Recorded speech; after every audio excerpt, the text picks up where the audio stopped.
很努力、很打拼的一个人。好，来，我们有请我们点燃师来为我们解开。答案好。解开什么？那我们啊，圣人留法不留戒啊。对不起，陈老师要解答。哦，好了，都好。有2个版本啊。随便都好。这个解留法嘛，这解留戒嘛。或许好像好久没有上网碰这个，感觉上有一点那个，感觉我看承受感。或许刚才听我们刘讲师台语教学的时候，还没有什么感触。然后他第2轮刘讲师分享的时候，或许有点感触了。不晓得啦，就刚好他讲的一些话的时候，或许有感触。为什么要率领划过性的人来开这个心学大会？因为或许在想你要开一个改变这个格局、改变一个事态的时候，一定是希望效果是最好的，不然开的意义在哪里？他要振兴这个义学。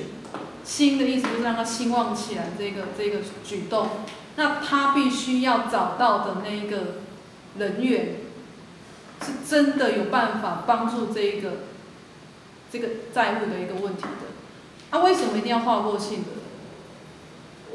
他有那么多人手，一定要找这些划过性的人。或许在想因为他主要他也没叫他们上台讲话。伊讲卖互伊去你讲嘛，免找嘛既然这优秀的人都来了，可是实际上他没有叫他们要轮班上去哦。伊讲你上好2个就好加2个就好，莫搞伤济哦。他不要转移到那个焦点，那他到底要的是什么？因为或许觉得说有时候这个。因为他这整个演讲过程里面，拢要叫大家讲家己的唔对。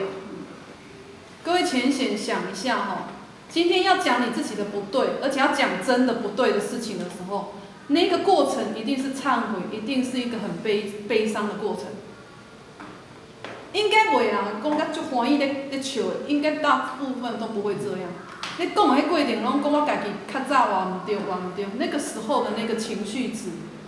应该都是比较属于哪讲的哪考。如果你去看一些大陆他们那种，那种人咧有那种 DVD 和 YouTube 可以找的那种。因咧讲我家己做新妇啊，我对大家话无好啊，就是大众面前一直讲自己不对，他讲到痛哭流涕，底下的人也会很受感动。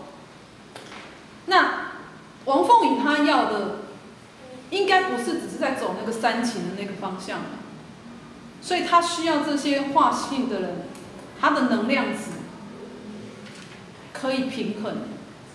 虽然因无可能没有上台讲什么，但是他私底下课后一定会有需要辅导的时候，还是什么时候，这个能量才抓得准、抓得回来，才会在往道上面讲，而不是在丢垃圾。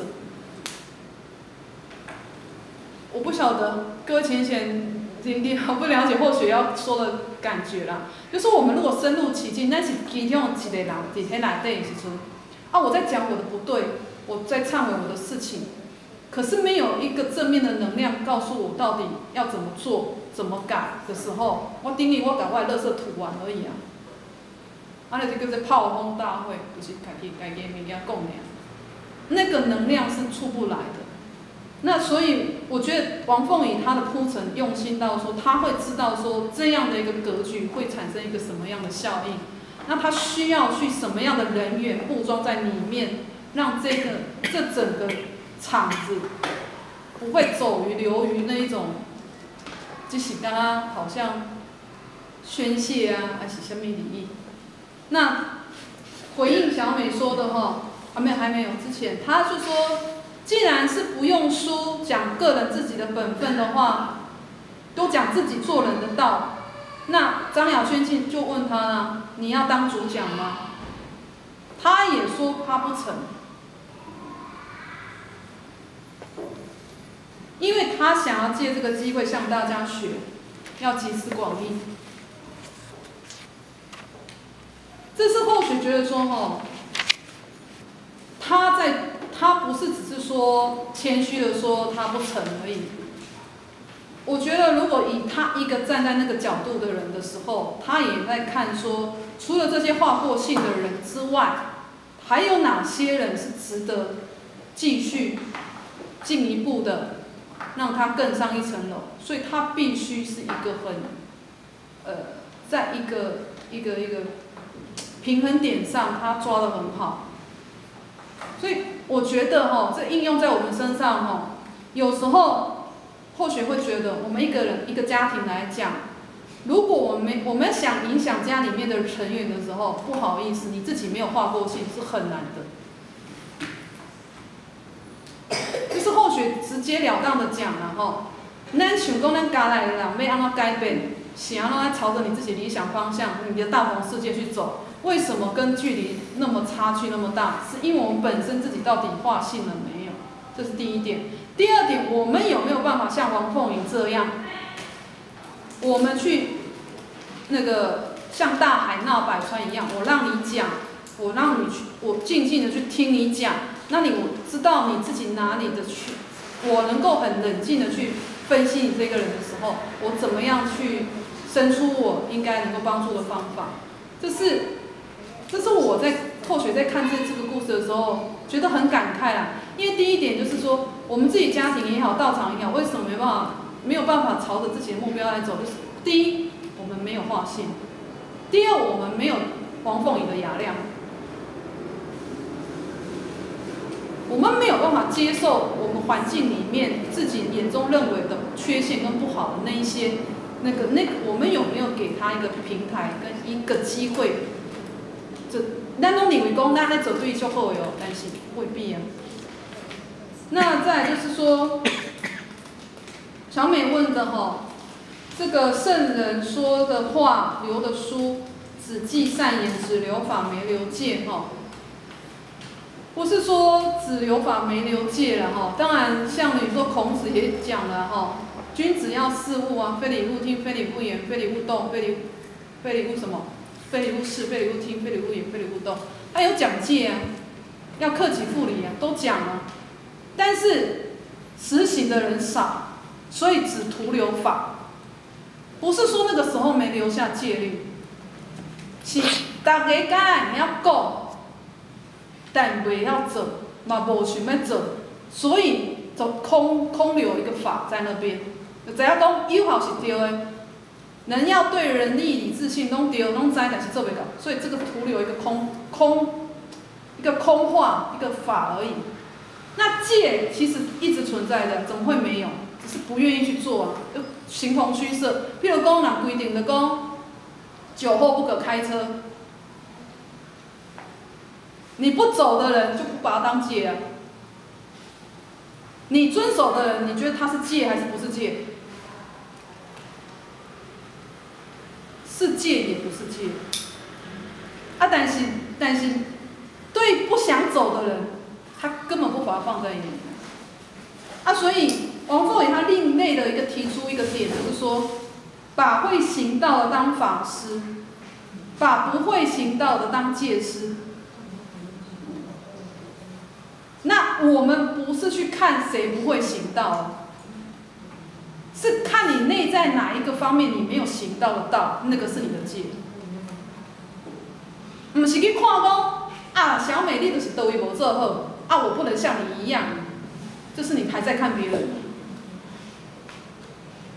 既然法跟戒都是圣人都留了，都讲了你要做，你就是行法师；你不做，你也是戒师啊。你没有做到你自己的那个所以或许觉得说你要真的划过性的人，是你自己也是法师，自己也是自己的戒师啊。这样才不会去专挑别人的毛病，就讲这个人做无够啥，这不是讲修行人吗？这不是讲像王小姐讲，因亲家，这不是迄惯道的吗？是安尼。但是你不能把别人的过失来放在自己身上当戒律，不是这样的。是你自己做得到了，都做完美了，这样子你自己当自己的戒师呢，倒不是说别人的过失，把别人过错放在自己身上来糟蹋自己，这是比较或许觉得是比较可惜的啦。别人是借镜，可是不要把别人的过失放在自己身上来压自己。哦，那这是说到说富处贫然后贵诸贱自助愚了哈，互助感恩，真正能够帮助各位前行，真正能够帮助自己的是谁？自己。你也是最富贵的，但你也是最贫穷的。对。你有道就富贵了，你心中无道的时候是最贫贱的，还去哪里找贫贱的人？你心中智慧产生的时候，就是最智慧的人。一看就是最笨的。什么叫互助？自己是自己的法师，自己也是自己的戒师。如果只是爱去挑别人的问题，永远别人都是别人的法师，别人也是别人的戒师，跟你没关系。所以王凤仪她踩的那个角度非常漂亮，她不上台，但是她很清楚去看每一个人的一个状态值，然后每一个点需要什么人去做这样的一个后续的这个成全动作，她是站在一个全方面再去看这个事情。好，后学讲太多了，就这样事情。